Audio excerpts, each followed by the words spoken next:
Ce matin, j'ai ramené une pierre de mon jardin. Je n'ai pas pris la plus grosse. La plus grosse, je la déplace. La dernière fois, je l'ai déplacée avec une mini-pelle.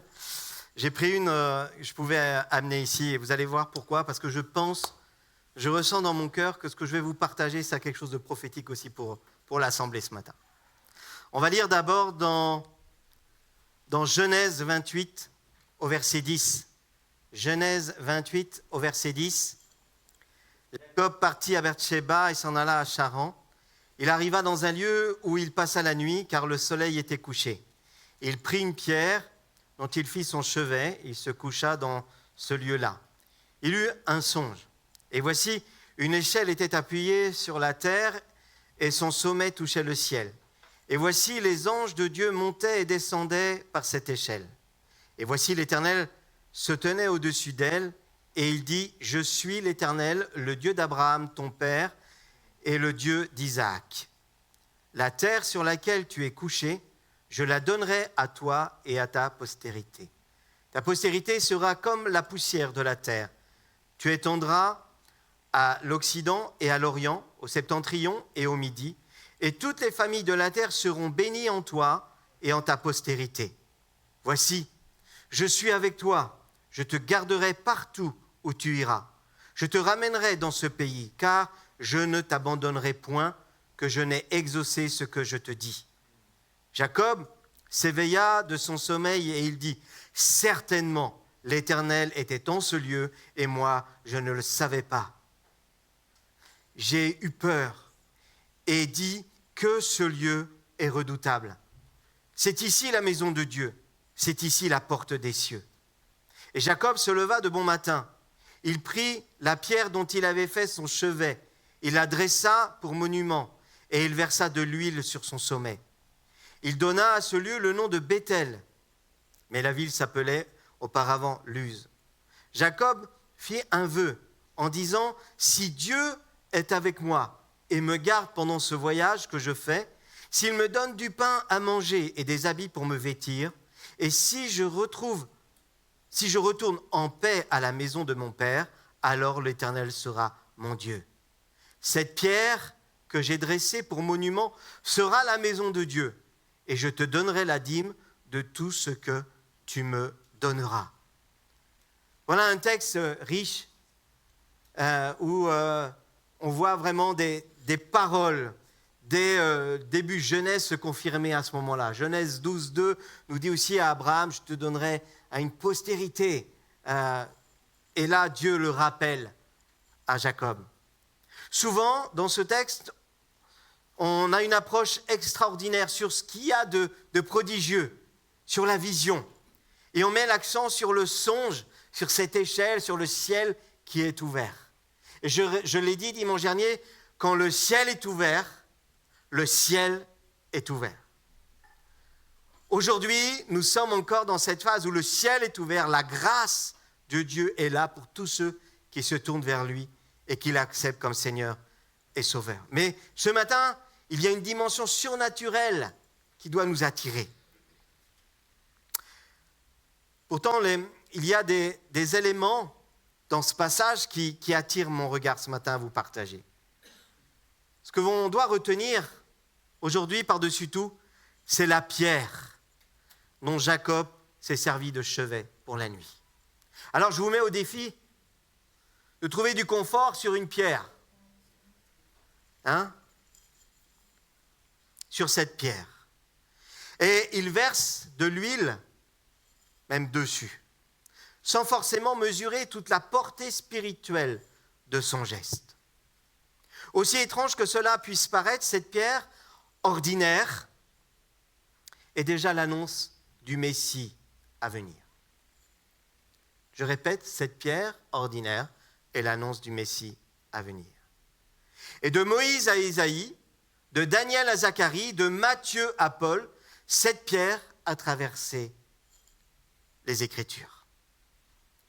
Elle a le nom de Jésus-Christ de Nazareth.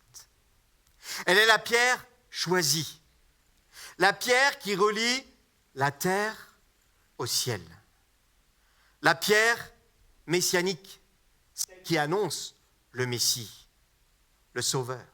La pierre frappée et angulaire. Premièrement, la pierre choisie. Fatigué de sa journée, il a voyagé, il est fatigué, il est usé, il ne sait plus où se mettre. Et là, du coup, sans trop se poser de questions, il prend ce qu'il a sous la main, il prend une pierre pour en faire son chevet. Et elle n'a rien de particulier, en tout cas, il n'y a rien de précisé. C'est une pierre, c'est un caillou. Elle n'a rien de spécial pour attirer le regard. Ni éclat, ni beauté particulière. Toutefois, si Jacob l'a choisie, c'est que la forme doit être adaptée pour poser sa tête. Ni trop haute, ni trop basse, ni trop rugueuse, ni trop coupante. Mais on n'y prête pas plus attention à cela. Et sans les événements de la nuit, il l'aurait peut-être laissé derrière lui sans même y penser, sans y prêter attention. Il ne sait pas que cette pierre est une pierre choisie, mais choisie ni de lui, ni des hommes, mais de Dieu lui-même. C'est une pierre de consolation. C'est une pierre de réconfort. C'est une pierre d'appui. Pour autant, malgré toute la consolation, le repos, la délivrance qu'elle leur communiquait, à travers les générations, les hommes ne lui ont pas ou peu porté attention. N'y voyant rien de plus qu'une vulgaire pierre, plusieurs l'ont méprisé, dédaigné. 1 Pierre 2, au verset 4,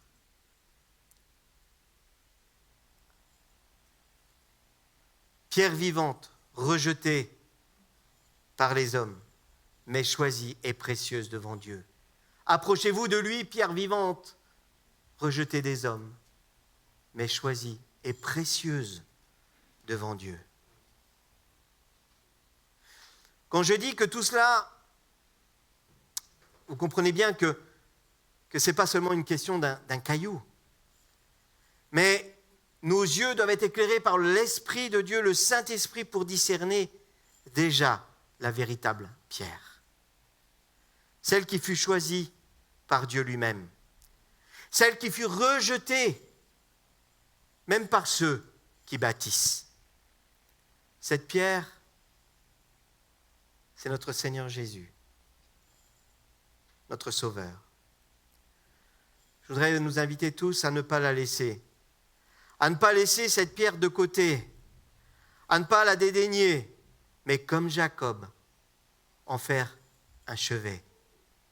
Comme le peuple d'Israël, y buvant dans le désert, comme Jean a pu poser aussi sa tête sur la poitrine de Jésus, nous pouvons tous nous approcher au plus près d'elle pour y trouver le repos, la consolation, le réconfort, le renouvellement dans toutes nos fatigues. La consolation dans toutes nos douleurs, dans toutes nos souffrances. Un appui dans toutes nos épreuves. Il n'y en a pas d'autre. Jésus est la pierre choisie par Dieu pour nous servir d'appui et nous donner le vrai repos. Deuxièmement, c'est une pierre messianique. Elle annonce la venue de Jésus. Et dans cette période hébraïque tellement importante, c'est pas rien d'avoir quelque chose qui nous annonce la venue d'un sauveur. Et d'ailleurs, le peuple juif est toujours, pour la plupart, dans cette espérance de la venue. Cette dimension messianique, elle est relative au Messie, envoyé de Dieu pour sauver les hommes de leurs péchés et rétablir la justice divine sur la terre. À son réveil, Jacob répand de l'huile sur cette pierre et la dresse comme un monument, parce qu'il veut marquer le lieu ou le souvenir de ce qu'il a vécu. pour marquer l'endroit. Un lieu de souvenir de quelque chose d'incroyable, de la rencontre avec Dieu, de la révélation de Dieu qui veut être à ses côtés, qui ne l'abandonnera pas. Je voudrais vous poser la question ce matin, vous-même, avez-vous des lieux de souvenir? Des temps de souvenir ou d'une rencontre avec le Seigneur? Avez-vous ça dans votre vie? Si ce n'est pas encore le cas, prie qu'aujourd'hui, ce soit un moment marqué où tu vas mettre une pierre et tu vas dire « Oui, le Seigneur était là, je ne le savais pas dit. » Mais c'est un moment marqué. Pour moi, en tout cas, je me souviendrai toujours, il y a 35 ans, où j'étais en larmes, me posant mille et une questions sur ma vie, sachant que j'allais dans le mur, mais j'y allais quand même, où Dieu m'a rattrapé, rue des Grands Degrés, intramuros. C'est un moment marquant, un moment marqué. Quand je vais toujours par là, vous savez, si je fais un tour de marché, d'intramuros, je ne peux pas faire ce tour-là sans passer dans cette rue-là. C'était la rue de notre église, avant d'arriver ici. Mais avant d'être mon église, c'était le temps marqué où Dieu m'attendait au coin de la rue, alors que l'église était fermée. Mais Dieu, comme dans un miroir, m'a montré où j'en étais, qui j'étais. Vous pouvez y aller, il n'y a toujours pas de miroir. Mais ça a été un temps marqué où j'ai dit au Seigneur, oui, et vrai, véridique, j'ai dit, j'arrête tout, mais je veux te suivre. Pourvois à mes besoins affectifs, sentimentaux, et je te suivrai, je te servirai. Ben, il m'a pris au mot, les amis. Un endroit marqué. Te souviens-tu de ces endroits marqués? As-tu mis une pierre pour marquer l'endroit? Et chaque fois que je repasse et que je repasse dans cet endroit, j'ai ce souvenir qui vient. Mais il y a aussi ma louange qui arrive. Parce que je sais que ce que j'ai dit à cet endroit-là, Dieu a été encore plus loin, il m'a propulsé. Chaque fois que nous passons, que nous repensons, voyons-le aussi avec une dimension spirituelle renouvelée que Dieu est à nos côtés. Non seulement je me souviens de la grâce divine, mais je mesure aussi tout le chemin parcouru depuis. Mais en plus qu'un lieu de souvenir d'une rencontre, d'un lieu où il a versé de l'huile, Jacob devait aussi réaliser la dimension messianique de ce lieu, de cette pierre de Béthel. Béthel étant le lieu de la présence de Dieu. Il annonce la venue du Seigneur. Genèse 31:13 dit « Le Dieu de Béthel, où tu as oint un monument, le lieu où réside la présence de Dieu. Là où tu es, là où Dieu t'a emmené, tu es là avec la présence de Dieu. » Ce matin, je voudrais nous rappeler à tous que la pensée du Seigneur, c'est de marquer nos vies de sa présence. De marquer notre vie de sa présence divine pour qu'elle ait un impact. Qu'elle ait aussi un impact messianique dans les rencontres que tu vas faire pour annoncer cette bonne nouvelle. Souvenez-vous, le Seigneur est à oint, on l'a lu dans Ésaïe 61. Vous êtes missionnés, vous êtes oint pour porter une bonne nouvelle. Et cette bonne nouvelle, c'est une portée messianique. Elle annonce le Seigneur, elle annonce le changement, elle annonce le renouveau, elle annonce qu'il va y avoir des monuments qui vont être déposés dans la vie de ceux que tu vas rencontrer. L'Esprit du Seigneur est sur moi. Toi aussi, pense à ce que Dieu a fait et ne limitons pas tous ces bons souvenirs. Nous en avons besoin aussi. Quand je disais que ça avait une portée prophétique, c'est qu'aussi je voudrais déclarer avec vous que dans ce lieu, nous avons la pierre de Béthel. Dans ce lieu, nous avons la présence de Dieu où des vies vont être transformées, où des marqueurs forts vont être déposés dans la vie des gens. Et que si encore aujourd'hui tu n'as pas fait la paix avec le Seigneur, c'est le jour où tu donnes ta vie à Dieu et il va y avoir du changement. Jacob a pu déclarer qu'à cet endroit-là, il avait vécu quelque chose de fort. Il a eu la révélation de Dieu. Il avait eu la révélation du programme de Dieu. Nous l'avons nous aussi. Alléluia. Il nous a donné son code civil, son code de la route. Nous avons la Bible. Nous connaissons son plan pour nous. Et nous avons même une espérance éternelle. Gloire à Dieu. Amen. Alors je veux déclarer devant vous et devant le Seigneur, que dans ce lieu, il va y avoir des vies transformées. Que dans ce lieu, il va y avoir des vies par l'onction de Dieu qui vont être relevées, fortifiées. Où cette huile de joie au lieu de cet esprit abattu va être là. L'onction de Dieu va être là. Alléluia!